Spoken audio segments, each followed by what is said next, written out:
Hi friends, ಎಲ್ರಿಗೂ ನಮಸ್ಕಾರ. ಎಲ್ಲರಿಗೂ ಅರಸಿ ಮನೆ ಯೂಟ್ಯೂಬ್ ಚಾನಲ್ಗೆ ಸ್ವಾಗತ. ಎಲ್ಲರೂ ಹೇಗಿದ್ದೀರಾ? ಎಲ್ಲರೂ ಚೆನ್ನಾಗಿದ್ದೀರಾ ಅಂತ ಭಾವಿಸ್ತಾ ಇವತ್ತಿನ ವಿಡಿಯೋನ ಸ್ಟಾರ್ಟ್ ಮಾಡ್ತಾ ಇದ್ದೀನಿ. ಇವತ್ತು ಭಾನುವಾರ ಬೆಳಗ್ಗೆನೇ ದೋಸೆ ಇಟ್ಟಿತ್ತು, ಹಾಗಾಗಿ ನಾನು ಶ್ರಾವಣಿ ಇಬ್ಬರು ದೋಸೆ ಮತ್ತು ಚಟ್ನಿ ಮಾಡ್ಕೊಂಡು ತಿಂದ್ವಿ. ಹಾಗೆ ರಾಘು ಸ್ವಲ್ಪ ಹೊರಗಡೆ ಹೋಗಿದ್ರು, ಕೆಲಸ ಇತ್ತು ಅಂತ, ಪಾಂಡವಪುರ ಸೈಡು.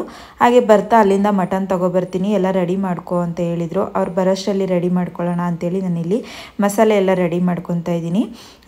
ಇವತ್ತು ನಾನು ಸಾಂಬಾರು ಪುಡಿ ಬದಲು ಧನಿಯಾ ಮತ್ತು ಮೆಣಸಿನ ಪೌಡ್ರು ಅಂದರೆ ಅಚ್ಕಾರದ ಪುಡಿನ ಹಾಕಿ ಮಾಡ್ತಾಯಿದ್ದೀನಿ. ಹಾಗೆ ಈರುಳ್ಳಿ ಕೂಡ ಇತ್ತು, ನಾಟಿ ಈರುಳ್ಳಿ, ಅದನ್ನು ಕೂಡ ಫ್ರೈ ಮಾಡಿಕೊಂಡು ಮಾಡೋಣ ಅಂಥೇಳಿ ರೆಡಿ ಮಾಡ್ಕೊಂಡಿದ್ದೀನಿ. ನಿನ್ನ ಅವರು ಮಟನ್ ತಂದ ತಕ್ಷಣ ಮಾಡಿದ್ರೆ ಸರಿ ಹೋಗ್ಬಿಡುತ್ತೆ ಅಂತ ಟೈಮ್ ಆಗಿತ್ತು, ಹಾಗಾಗಿ ಅವ್ರು ಬರೋಷ್ಟರಲ್ಲಿ ಮಸಾಲೆ ಎಲ್ಲ ರೆಡಿ ಮಾಡ್ಕೊತಾ ಇದ್ದೀನಿ. ಇಲ್ಲಿ ನಾನು 1-2 ಇಡಿ ಆಗುವಷ್ಟು ನಾಟಿ ಈರುಳ್ಳಿ ಇತ್ತು, ನಾಟಿ ಈರುಳ್ಳಿನ ಎಣ್ಣೆ ಹಾಕಿ ಚೆನ್ನಾಗಿ ಫ್ರೈ ಮಾಡ್ಕೊತಾ ಇದ್ದೀನಿ. ಅದ್ರ ಜೊತೆಗೆ ಶುಂಠಿ ಮತ್ತು ಬೆಳ್ಳುಳ್ಳಿನೂ ಕೂಡ ಫ್ರೈ ಮಾಡ್ಕೊಬೇಕು. ನನ್ನ ಹತ್ರ ಶುಂಠಿ ಖಾಲಿ ಆಗಿಬಿಟ್ಟಿತ್ತು, ಹಾಗಾಗಿ ಶುಂಠಿ ಬೆಳ್ಳುಳ್ಳಿ ಪೇಸ್ಟ್ ಇತ್ತು, ಅದನ್ನು ಹಾಕಿ ಚೆನ್ನಾಗಿ ಫ್ರೈ ಮಾಡ್ಕೊಂಡಿದ್ದೀನಿ. ಫ್ರೈ ಮಾಡುವಷ್ಟರಲ್ಲಿ ರಾಘು ಕೂಡ ಬಂದರು, ಹಾಗೆ ಮಟನ್ ಕೂಡ ತೊಗೊಬಂದರು. ನಾನು ಮಟನ್ನು ಚಿಕನ್ ಎರಡೂ ತೊಳೆಯೋದಕ್ಕೆ ಅಷ್ಟು ಇಷ್ಟಪಡಲ್ಲ, ಅದರಲ್ಲೂ ಮಟನ್ ಅಂತೂ ಮೊದಲೇ ತೊಳೆಯೋದಿಲ್ಲ. ಯಾಕಂದರೆ ಅದರಲ್ಲಿ ಸ್ವಲ್ಪ ಕೊಬ್ಬಿನ ಅಂಶ, ನಾವು ಚರ್ಬಿ ಅಂತ ಹೇಳ್ತೀವಲ್ಲ, ಅದಿರುತ್ತಲ್ಲ, ಅದು ಕೈಗೆಲ್ಲ ಅಂಟ್ಕೊಳ್ಳುತ್ತೆ ಅಂತೇಳಿ ನಾನು ತೊಳೆಯೋದಿಲ್ಲ. ಅದನ್ನು ಶ್ರಾವಣ್ಯ ಅಥವಾ ರಾಘು ಇಬ್ಬರು ಕೈಯಲ್ಲಿ ಯಾರಾದರೂ ಒಬ್ಬರು ಕೈಯಲ್ಲಿ ನಾನು ವಾಶ್ ಮಾಡಿಸ್ಕೊತೀನಿ. ಚಿಕನ್ನು ಅಷ್ಟೇ, ಅವರಿಬ್ಬರಲ್ಲಿ ಯಾರಾದರೂ ಒಬ್ಬರು ವಾಶ್ ಮಾಡಿಕೊಡ್ತಾರೆ. ನಾನು ಹೇಳೋಕ್ಕೂ ಮುಂಚೆನೇ ಅವರೇ ವಾಶ್ ಮಾಡಿಕೊಡ್ತಾರೆ. ಪದೇ ಪದೇ ನಾನು ಹೇಳ್ತಾ ಇರ್ತೀನಲ್ವ, ಹಾಗಾಗಿ ಅವರೇ ವಾಶ್ ಮಾಡಿಕೊಡ್ತಾರೆ. ಇವಾಗ ನಾನು ಅವ್ರು ವಾಶ್ ಮಾಡಿಕೊಡೋಷ್ಟರಲ್ಲಿ ನಾನು ಮಸಾಲೆ ಎಲ್ಲ ರೆಡಿ ಮಾಡ್ಕೊಂಡಿದ್ದೆ.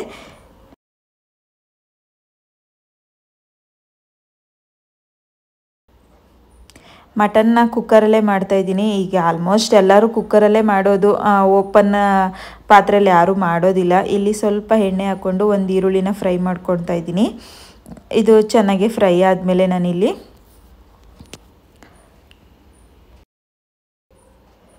ನಮ್ಮ ತಂದೆ ಮನೆ ಸೈಡು ಮಟನ್ನ ಯಾರು ಜಾಸ್ತಿ ಫ್ರೈ ಮಾಡೋಲ್ಲ, ಆ ಕಡೆನೇ ಬೇರೆ ಥರ ಮಾಡ್ತಾರೆ. ನಮ್ಮ ಅತ್ತೆ ಮನೆಯೇ ಬೇರೆ ಥರ ಮಾಡ್ತಾರೆ. ನಾನು ಅವ್ರಿಗಿಂತ ಆ ಕಡೆನೂ ಮಾಡಲ್ಲ, ಈ ಕಡೆನೂ ಮಾಡಲ್ಲ, ಮಧ್ಯದಲ್ಲಿ ಸಪ್ರೇಟಾಗಿ ಮಾಡ್ತೀನಿ. ಒಂದೊಂದ್ಸಲ ಅತ್ತೆ ಮನೆ ಸೈಡ್ ಮಾಡ್ತೀನಿ.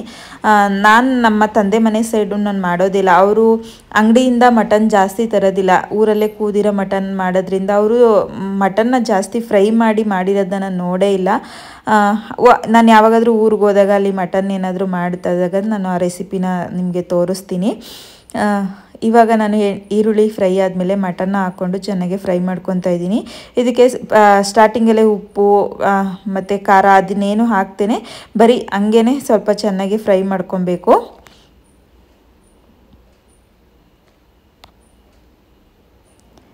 ಇವಾಗ ಅದು ಫ್ರೈ ಆಗೋಷ್ಟರಲ್ಲಿ ನಾನು ಮಸಾಲೆಗೆ ಏನೇನು ಹಾಕಿದೆ ಅಂತೇಳಿ ತೋರಿಸ್ತಾ ಇದ್ದೀನಿ. ಇಲ್ಲಿ ಶುಂಠಿ ಬೆಳ್ಳುಳ್ಳಿ ಮತ್ತು ಈರುಳ್ಳಿ ಇಷ್ಟನ್ನು ಫ್ರೈ ಮಾಡ್ಕೊಂಡಿರೋದನ್ನು ಕೂಡ ಹಾಕ್ಕೊತಾ ಇದ್ದೀನಿ. ಅದ್ರ ಜೊತೆಗೆ ಸ್ವಲ್ಪ ಗಸಗಸೆನೂ ಕೂಡ ಹಾಕ್ಕೊತಾ ಇದ್ದೀನಿ.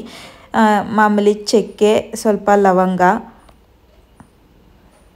ಅದ್ರ ಜೊತೆಗೆ ಸ್ವಲ್ಪ ಕೊತ್ತಂಬರಿ ಸೊಪ್ಪು, ಸ್ವಲ್ಪ ಪುದೀನ ಸೊಪ್ಪು, ತೆಂಗಿನಕಾಯಿ ತುರಿ, ತುಂಬ ಜಾಸ್ತಿ ಹಾಕ್ಬಾರ್ದು ತೆಂಗಿನಕಾಯಿನೂ. ಅದ್ರ ಜೊತೆಗೆ 1 ಟೊಮೊಟೊನು ಕೂಡ ಹಾಕ್ಕೊತಾ ಇದ್ದೀನಿ. ಟೊಮೊಟೊ ಆಪ್ಷನಲ್ಲು, ನಿಮಗೆ ಬೇಕು ಅಂದರೆ ಹಾಕ್ಕೊಳ್ಳಿ. ನಾನಿಲ್ಲಿ 2 ಟೇಬಲ್ ಸ್ಪೂನ್ ಆಗುವಷ್ಟು ಅಚ್ಕಾರದ ಪುಡಿನ ಹಾಕ್ಕೊತಾ ಇದ್ದೀನಿ. ನಾವು 2 ಟೇಬಲ್ ಸ್ಪೂನ್ ಅಚ್ಕಾರದ ಪುಡಿ ಹಾಕ್ಕೊಂಡ್ರೆ ಧನಿಯಾ ಪೌಡರು 2.5 ಹಾಕ್ಕೊಂಡ್ರೆ ಸಾಕಾಗುತ್ತೆ. ಧನಿಯಾ ಪೌಡರು ಕೂಡ ಖಾಲಿ ಆಗಿಬಿಟ್ಟಿದೆ, ಮಾಡಿಸ್ಕೊಬೇಕು, ಇದು ಅಂಗಡಿದು. ಅದ್ರ ಜೊತೆಗೆ 2 ಟೇಬಲ್ ಸ್ಪೂನ್ ಆಗುವಷ್ಟು ಹುರ್ಗಡ್ಲೆನೂ ಕೂಡ ಹಾಕ್ಕೊಂಡು ಈಗ ಸ್ವಲ್ಪ ನೀರು ಹಾಕಿ ನೀಟಾಗಿ ನುಣ್ಣಗೆ ಪೇಸ್ಟ್ ಆಗೋ ಥರ ರುಬ್ಕೊತೀನಿ. ಅಷ್ಟರಲ್ಲಿ ಇಲ್ಲಿ ಇದು ಕೂಡ ಆಗಿದೆ. ಇದಕ್ಕೆ ಸ್ವಲ್ಪ ಕೊತ್ತಂಬರಿ ಸೊಪ್ಪು, ಕರಿಬೇವಿನ ಸೊಪ್ಪನ್ನ ಕಟ್ ಮಾಡಿ ಹಾಕ್ಕೊತಾ ಇದ್ದೀನಿ.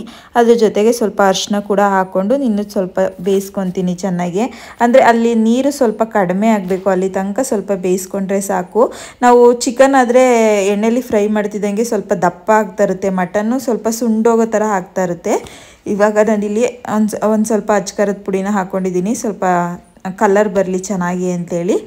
ಇವಾಗ ನೋಡಿ ನೀರು ಆಲ್ಮೋಸ್ಟ್ ಸುಂಡೋ ಹಂತಕ್ಕೆ ಬಂದಿದೆ, ಅಂದರೆ ಕಡಿಮೆ ಆಗೋ ಹಂತಕ್ಕೆ ಬಂದಿದೆ. ಇವಾಗ ಇದನ್ನು ಇನ್ನೊಂದು ಸ್ವಲ್ಪ ನೀರೆಲ್ಲ ಕಡಿಮೆ ಆದಮೇಲೆ ನಾನು ಇದಕ್ಕೆ ಮಸಾಲೆನೂ ಕೂಡ ಹಾಕ್ಕೊತೀನಿ. ಮಸಾಲೆನೂ ಕೂಡ ಅಷ್ಟೇ ಹಂಗೇ ಡೈರೆಕ್ಟ್ ಮಸಾಲೆ ಹಾಕಿದ ತಕ್ಷಣವೇ ನೀರು ಹಾಕೋದ್ರ ಬದಲು ಸ್ವಲ್ಪ ಅದನ್ನು ಕೂಡ ಚೆನ್ನಾಗಿ ಎಣ್ಣೆಯಲ್ಲಿ ಫ್ರೈ ಮಾಡಿಕೊಂಡ್ರೆ ತುಂಬ ಚೆನ್ನಾಗಿರುತ್ತೆ. ಇವಾಗ ನಿಮಗೆ ನೀರು ಎಷ್ಟು ಬೇಕೋ ಅಷ್ಟನ್ನು ನೋಡ್ಕೊಳ್ಳಿ. ನಾವು ಕುಕ್ಕರಲ್ಲಿ ಮಾಡೋದ್ರಿಂದ ಅದು ನಾವು ಎಷ್ಟು ತೆಳ್ಳಗಿಟ್ಟಿರ್ತೀವೋ ಅಷ್ಟೇ ತೆಳ್ಳಗಿರುತ್ತೆ, ಗಟ್ಟಿ ಆಗೋದಿಲ್ಲ. ಹಾಗಾಗಿ ನಮ್ಗೆ ಯಾವ ಹದಕ್ಕೆ ಬೇಕೋ ಅದಕ್ಕೆ ಮಾಡ್ಕೊಳ್ಳಿ. ಇವಾಗ ಇದಕ್ಕೆ ರುಚಿಗೆ ತಕ್ಕಷ್ಟು ಇನ್ನೊಂದು ಸ್ವಲ್ಪ ಉಪ್ಪು ಹಾಕಿ ನಾನು ಒಂದು 3 ರಿಂದ 4 ವಿಸಲ್ನ ಕೂಗಿಸ್ಕೊತೀನಿ. ಅಷ್ಟರಲ್ಲಿ ಸಣ್ಣ ಪುಟ್ಟ ಕೆಲಸ ಇದು ಕೂಗೋಷ್ಟರಲ್ಲಿ ಮನೇಲಿ ಪಾತ್ರೆ ಎಲ್ಲ ಇರುತ್ತಲ್ಲ ಅದನ್ನೆಲ್ಲ ಹಾಗೇನೆ ಕ್ಲೀನ್ ಮಾಡ್ಕೊಂಡ್ಬಿಟ್ರೆ ಸ್ವಲ್ಪ ಕೆಲಸ ಕಡಿಮೆ ಆಗುತ್ತೆ. ಇವಾಗ ಆಲ್ಮೋಸ್ಟ್ ಇದಾಗಿದೆ. ಫುಲ್ಲು ವೆಯ್ಟ್ ಇಳ್ದಾದ್ಮೇಲೆ ನಾನು ನೋಡ್ತಾ ಇದ್ದೀನಿ. ಈ ಟೈಮಲ್ಲಿ ನೀವು ಸ್ವಲ್ಪ ಬಿಸಿ ಮಾಡ್ಕೊಬೇಕು ಪುನಃ. ಆಗ ನಾವು ಸಾಂಬಾರು ಸ್ವಲ್ಪ ಗಟ್ಟಿ ಬರುತ್ತೆ. ಸಡನ್ನಾಗಿ ಊಟಕ್ಕೆ ಹಾಕೊಟ್ಬಿಟ್ರೆ ಸ್ವಲ್ಪ ತೆಳ್ಳೆ ಅಂತ ಅನಿಸುತ್ತೆ. ಹಾಗಾಗಿ ಸ್ವಲ್ಪ ಕುದಿಸ್ಕೊತಾ ಇದ್ದೀನಿ. ಜಾಸ್ತಿ ಹೊತ್ತೇನು ಬೇಡ, ಸ್ವಲ್ಪ ಕುದ್ರೆ ಸಾಕು. ಇವಾಗ ನಾನು ಮುದ್ದೆ ಏನು ಮಾಡಲಿಲ್ಲ, ನೈಟಿಗೆ ಮಾಡ್ಕೊಳ್ಳೋಣ ಅಂಥೇಳಿ ಅನ್ನನೇ ಮಾಡಿದ್ದೆ ಅಷ್ಟೇ. ಅದ್ರ ಜೊತೆಗೆ ಸೌತೆಕಾಯಿ ಇರಲಿಲ್ಲ ಇವತ್ತು, ಈರುಳ್ಳಿ ಮಾತ್ರ ಇತ್ತು. ಹಾಗಾಗಿ ಊಟ ಕೂಡ ಮಾಡ್ಕೊಂಡ್ವಿ. ಹಾಗೆ ಊಟ ಎಲ್ಲ ಆದಮೇಲೆ ಶ್ರಾವಣ್ಯ ಒಂಥರ ಹಠ ಮಾಡ್ತಾಯಿದ್ಲು. ಅವಳು ಪೇಪರ್ನೆಲ್ಲ ಅಂಟಿಸಿ ಬೌಲ್ ಮಾಡ್ತೀನಿ ಅಂತೇಳಿ. ಹಿಂಗೆಲ್ಲ ಚಿನ್ನು ಮಾಡೋದು, ಮೆಂತ್ಯ ಹಾಕಿ ಮಾಡಬೇಕು ಅಂತ ಹೇಳಿದ್ರೆ ಅವಳು ಒಂದು ಬೋಸಿ ಪೂರ್ತಿ ಪೇಪರ್ನ ಕಟ್ ಮಾಡಿ ಇಟ್ಟಿದ್ದಾಳೆ. ಅದ್ರ ಜೊತೆಗೆ ನಾನು ಸ್ವಲ್ಪ ಮೆಂತ್ಯನ ನೆನೆಸಿ ರುಬ್ಬಿ ಕೊಡ್ತಾ ಇದ್ದೀನಿ. ಇದನ್ನೆಲ್ಲ ನಮ್ಮ ಹಳ್ಳಿ ಸೈಡಲ್ಲಿ ಮಾಡ್ತಿದ್ರು ಅವಾಗ. ಮರ ತಾರ್ಸೋದಕ್ಕಾಗಿರ್ಬೋದು, ಈ ರಾಗಿ ಮಾಡಬೇಕಾದ್ರೆ, ಅಕ್ಕಿ ಮಾಡಬೇಕಾದ್ರೆ ಎಲ್ಲ ಮಾಡೋಕ್ಕೆ ಅದನ್ನು ಮರ ತಾರ್ಸೋದಕ್ಕೆ ಈ ಥರ ಮಾಡ್ಕೊತಿದ್ರು. ಅದ್ರ ಜೊತೆಗೆ ಸ್ವಲ್ಪ ಅರಿಶಿನೂ ಕೂಡ ಹಾಕ್ಕೊಂಡಿದ್ರೆ ಚೆನ್ನಾಗಿ ಕಲರ್ ಬರುತ್ತೆ. ಇವಾಗ ಅದನ್ನು ನೀಟಾಗಿ ರುಬ್ಕೊಂಡು ಅದಕ್ಕೆ ಒಂದು ಬೌಲ್ಗೆ ಮಾಡಿಕೊಡ್ತಾ ಇದ್ದೀನಿ. ಈ ಬೌಲ್ಗೆ ಸ್ವಲ್ಪ ಒಳಗಡೆಗೆ ಎಣ್ಣೆ ಸವರ್ಕೊಂಡಿದ್ದೆ ನಾನು. ಅದಾದಮೇಲೆ ನಾನು ಏನು ರುಬ್ಬಿಟ್ಕೊಂಡಿದ್ನೋ ಅದನ್ನು ರುಬ್ಬಿ ಇಡ್ತಾಯಿದ್ದೀನಿ. ಈಗಿರೋ ಬಿಸಿಲಲ್ಲಿ ಒಂದು ದಿವಸ ಬಿಸಿಲಲ್ಲಿ ಇಟ್ಟರೆ ಸಾಕು. ನೆಕ್ಸ್ಟ್ ಡೇಗೆ ಯಾವ ರೀತಿ ಆಗಿತ್ತು ಅನ್ನೋದನ್ನು ಕೂಡ ತೋರಿಸ್ತಾ ಇದ್ದೀನಿ.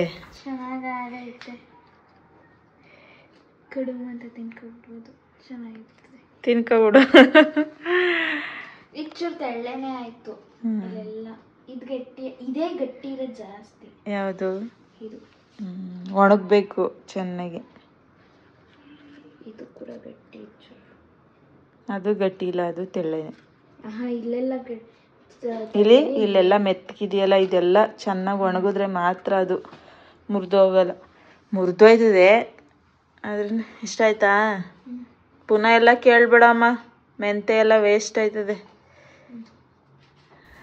ಅವಳಿಗೆ ಈ ಥರದ್ದು ಕಿಚನ್ ಸೆಟ್ಗಳಂದರೆ ತುಂಬ ಇಷ್ಟ ಆಗುತ್ತೆ. ಹಾಗಾಗಿ ಮಾಡಿಕೊಟ್ಟಿದ್ದು. ಅವಳಿಗೆ ಎಲ್ಲೇ ಹೋದ್ರೂ ಕಿಚನ್ ಸೆಟ್ಗಳೇ ಜಾಸ್ತಿ ತೊಗೊಳೋದು. ನಾನು ನೆಕ್ಸ್ಟ್ ಡೇಗೆ ವಿಡಿಯೋನ ಕಂಟಿನ್ಯೂ ಮಾಡ್ತಾ ಇದ್ದೀನಿ. ನೈಟು ಸ್ವಲ್ಪ ನಾನು ಪಾತ್ರೆ ಎಲ್ಲ ತೊಳ್ಕೊಳ್ಳೇ ಇಲ್ಲ, ಹಂಗೆ ಮಲ್ಕೊಬಿಟ್ಟಿದ್ದೆ. ಹಾಗಾಗಿ ಸ್ವಲ್ಪ ಬೇಗನೆ ಎದ್ದಿದ್ದೀನಿ. ಕೆಲವು ಹೆಣ್ಮಕ್ಳಿಗೆ ಸೋಮವಾರ ಏನಕ್ಕೆ ಬತ್ತಪ್ಪ ಅಂತಲೇ ಅನ್ನಿಸುತ್ತೆ. ನನಗೂ ಕೂಡ ಹಂಗೆ ಅನ್ನಿಸ್ತಾ ಇತ್ತು. ನಾವು ಕೆಲ್ಸಕ್ಕೆ ಹೋಗ್ಬೇಕಾದ್ರೆ ಸೋಮವಾರ ಅಂತಂದರೆ ಸ್ವಲ್ಪ ಹಿಂಸೆನೇ. ಮಕ್ಳಿಗೆಲ್ಲ ರೆಡಿ ಮಾಡಿ ಬಾಕ್ಸ್ಗೆ ಹಾಕಿ ಮನೆಯೆಲ್ಲ ಕ್ಲೀನ್ ಮಾಡಿ ವಾರ ಮಾಡಿ ಹೋಗೋದಕ್ಕೆ ಏನೋ ಒಂಥರ ಕಷ್ಟ ಆಗ್ತಾಯಿತ್ತು.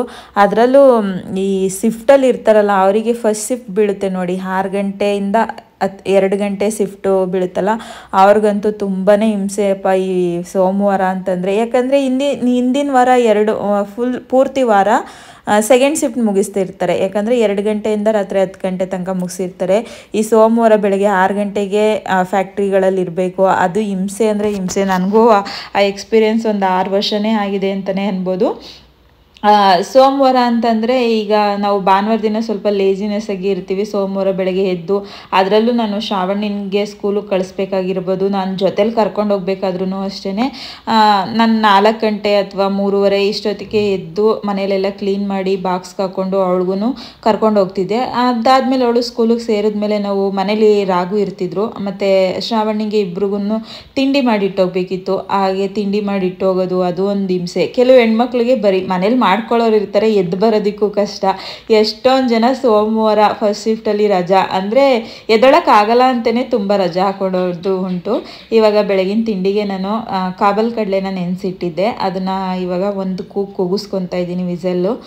ಅದ್ರ ಜೊತೆಗೆ ನಾನೇ 2 ದಿನ ಹಾಲು ಮಿಕ್ಬಿಟ್ಟಿತ್ತು, ಅದರಲ್ಲಿ ಪನ್ನೀರ್ ಮಾಡಿಟ್ಟಿದ್ದೆ. ಹಾಗೆ ಕಾಬಲ್ ಕಡಲೆ ಮತ್ತು ಪನ್ನೀರ್ ಹಾಕಿ ಒಂದು ಗ್ರೇವಿ ಮಾಡ್ತಾಯಿದ್ದೀನಿ ಇವತ್ತು ಚಪಾತಿ ಜೊತೆಗೆ. ಇಷ್ಟು ಸಿಕ್ಕಿತ್ತು, ಚೆನ್ನಾಗಿತ್ತು. ಫ್ರೆಶ್ಶಾಗೆ ಮನೆಯಲ್ಲೇ ಮಾಡ್ಕೊಂಡಿರುತ್ತಲ್ವ, ಚೆನ್ನಾಗಿರುತ್ತೆ. ಈಗ ನಾನು 1 ಟೇಬಲ್ ಸ್ಪೂನ್ ಎಣ್ಣೆ ಹಾಕ್ಕೊಂಡಿದ್ದೀನಿ. ಇದಕ್ಕೆ ಹಂಗೆ ಕೂಡ ಹಾಕೋಬೋದು ಪನ್ನೀರ್ನ, ಸ್ವಲ್ಪ ಸಪ್ಪೆ ಅನಿಸುತ್ತೆ ಹಾಗೆ ಯೂಸ್ ಮಾಡೋದ್ರಿಂದ. ಹಾಗಾಗಿ ಇಲ್ಲಿ ನಾನು ಫ್ರೈ ಮಾಡ್ಕೊತಾ ಇದ್ದೀನಿ. ಫ್ರೈಗೆ ನಾನು ಸ್ವಲ್ಪ ಉಪ್ಪಿನ ಪುಡಿ ಮತ್ತು ಖಾರದ ಪುಡಿನ ಹಾಕ್ಕೊಂಡು ಚೆನ್ನಾಗಿ ಫ್ರೈ ಮಾಡ್ಕೊತಾ ಇದ್ದೀನಿ. ಇದು ಎರಡು ಕಡೆ ಅಂದರೆ ನಾವು ಕಟ್ ಮಾಡಿರ್ತೀವಲ್ಲ 4 ಭಾಗನೂ ನಾನು ಸ್ವಲ್ಪ ಚೆನ್ನಾಗಿ ಫ್ರೈ ಮಾಡಿಕೊಂಡು ಇದನ್ನು ಇವಾಗ ಎತ್ತಿಟ್ಕೊಂಡ್ಬಿಡ್ತೀನಿ. ನಾನು ಇದೇ ಬಾಣಲಿಲಿ ನಾನು ಗ್ರೇವಿನ ಮಾಡ್ತಾಯಿದ್ದೀನಿ.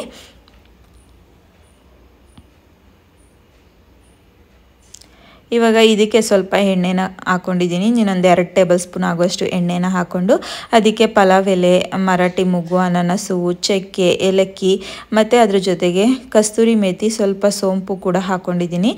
ನಾವು ಕಸ್ತೂರಿ ಮೇಥಿನ ಯೂಸ್ ಮಾಡಿದ್ರೆ ಒಂಥರ ಫ್ಲೇವರ್ ಚೆನ್ನಾಗಿ ಬರುತ್ತೆ. ಎಲ್ಲ ಗ್ರೇವಿಗಳಿಗಾಗ್ಬೋದು, ಬಾತ್ಗಳಿಗಾಗಿರ್ಬೋದು ಚೆನ್ನಾಗಿರುತ್ತೆ ಕಸ್ತೂರಿ ಮೇಥಿನ ಯೂಸ್ ಮಾಡಿದ್ರೆ. ಅದು ಫ್ರೈ ಆದಮೇಲೆ ನಾನಿಲ್ಲಿ 2 ರಿಂದ 3 ಈರುಳ್ಳಿನ ಸಣ್ಣದಾಗಿ ಕಟ್ ಮಾಡಿ ಹಾಕ್ಕೊಂಡಿದ್ದೀನಿ.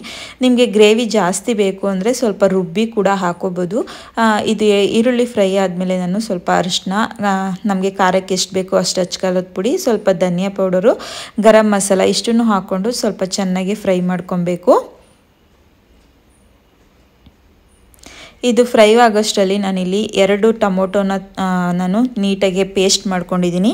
ನಿಮ್ಗೆ ಮೊದಲೇ ಹೇಳ್ದಂಗೆ ಗ್ರೇವಿ ಜಾಸ್ತಿ ಬೇಕು ಅಂದರೆ ಈರುಳ್ಳಿನೂ ಕೂಡ ಪೇಸ್ಟ್ ಮಾಡಿ ಹಾಕೋಬೋದು. ಈ ಥರ ನಾನಿಲ್ಲಿ 2 ಟೊಮೊಟೊನ್ನು ಕೂಡ ಪೇಸ್ಟ್ ಮಾಡಿ ಹಾಕಿ ನಾನು ಕಾಳನ್ನ ಬೇಯಿಸಿದ್ದೀನಲ್ಲ ಅದೇ ನೀರನ್ನ ಯೂಸ್ ಮಾಡ್ತಾಯಿದ್ದೀನಿ.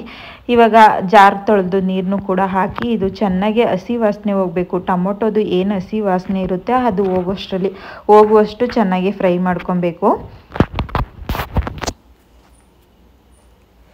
ಇವಾಗ ಇದು ಚೆನ್ನಾಗಿ ಫ್ರೈ ಆಗಿದೆ. ನಾನು ಏನು ಬೇಯಿಸ್ಕೊಂಡಿದ್ದೆ ಕಾಳನ್ನ ಅದನ್ನು ಕೂಡ ಆ್ಯಡ್ ಮಾಡ್ಕೊತಾ ಇದ್ದೀನಿ. ಅದನ್ನು ಕೂಡ ಮಿಕ್ಸ್ ಮಾಡಿ ಆದಮೇಲೆ ಪನ್ನೀರ್ ಕೂಡ ಹಾಕ್ಕೊಂಡು ಮಿಕ್ಸ್ ಮಾಡ್ಕೊತಾ ಇದ್ದೀನಿ. ಹಾಗೆ ಪಕ್ಕದಲ್ಲಿ ಇನ್ನೊಂದು ಪ್ಯಾನ್ನ ಇಟ್ಕೊಂಡು ಅದಕ್ಕೆ 1-1.5 ಟೇಬಲ್ ಸ್ಪೂನ್ ಆಗುವಷ್ಟು ಕಡಲೆ ಹಿಟ್ಟನ್ನು ಹಾಕ್ಕೊಂಡು ನೀಟಾಗಿ ಅದನ್ನ ರೋಸ್ಟ್ ಮಾಡ್ಕೋಬೇಕು. ಇದು ಹಸಿ ವಾಸನೆ ಹೋಗುವಷ್ಟು ಚೆನ್ನಾಗಿ ರೋಸ್ಟ್ ಮಾಡ್ಕೊಬೇಕು. ಇದು ಥಿಕ್ನೆಸ್ ಬರುತ್ತೆ ಅಂತೇಳಿ ಇದನ್ನು ಹಾಕುವಂಥದ್ದು. ನಿಮಗೆ ಥಿಕ್ನೆಸ್ ಏನು ಬೇಡ ಅಂದರೆ ಸ್ಕಿಪ್ ಮಾಡ್ಕೋಬೋದು. ಇಲ್ಲ ನೀವು ಸ್ವಲ್ಪ ಕಾಯಿ ಹಾಲು ಕೂಡ ಹಾಕ್ಕೊಂಡ್ರೂ ನಡೆಯುತ್ತೆ. ಕಾಯಿ ಅದರಿಂದ ಹಾಲು ತೆಗೆದು ಹಾಕೋಬೇಕು.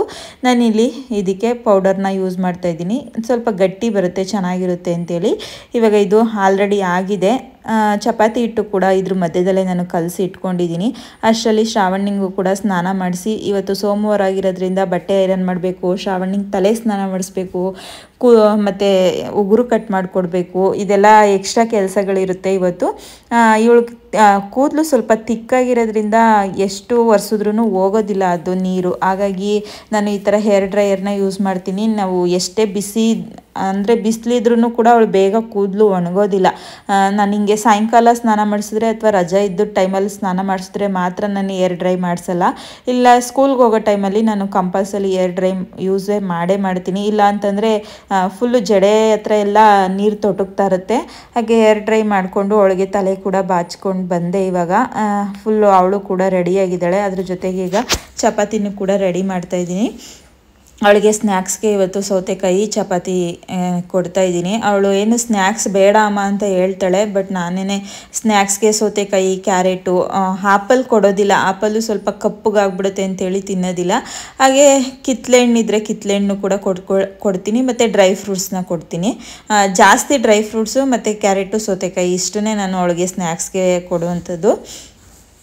ಇವಾಗ ಅವಳೇನೆ ಕೂಡ ಈಗ ಚಪಾತಿನೂ ಕೂಡ ತಿಂದ್ಕೊಂಡು ಅವಳಿಗೆ ಬಾಕ್ಸ್ಗೂ ಕೂಡ ರೆಡಿ ಮಾಡಿಬಿಡ್ತೀನಿ. ಅವಳನ್ನ ಸ್ಕೂಲಿಗೆ ಬಿಟ್ಟು ಬಂದಮೇಲೆ ನಾನು ತಿಂಡಿ ತಿಂತೀನಿ. ಯಾಕಂದರೆ ನನಗೂ ಕೂಡ ಬಿಸಿ ಬಿಸಿ ಚಪಾತಿ ತಿನ್ನಬೇಕು ಅನ್ನೋದು ಆಸೆ.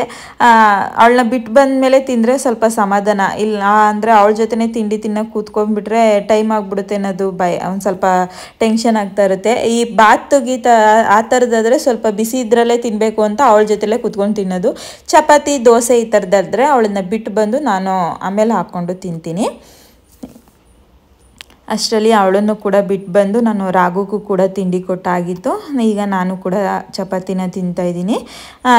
ನಾನು ಗ್ರೇವಿನ ಹೇಳಬೇಕು ಅಂದರೆ ಚೆನ್ನಾಗಿತ್ತು, ತುಂಬಾ ಚೆನ್ನಾಗಿತ್ತು ಅಂತಲೇ ಹೇಳ್ಬೋದು. ಶ್ರಾವಣಿಗಂತೂ ಸ್ಕೂಲಿಂದ ಬಂದು ಕೇಳ್ತಿದ್ಲು ಅವಳು, ಅಮ್ಮ ಇದೆಯಾ ಅಂತೇಳಿ. ನನಗೆ ಲಾಸ್ಟ್ ಆಯಿತು ಇಷ್ಟೇ ಉಳಿದಿದ್ದು.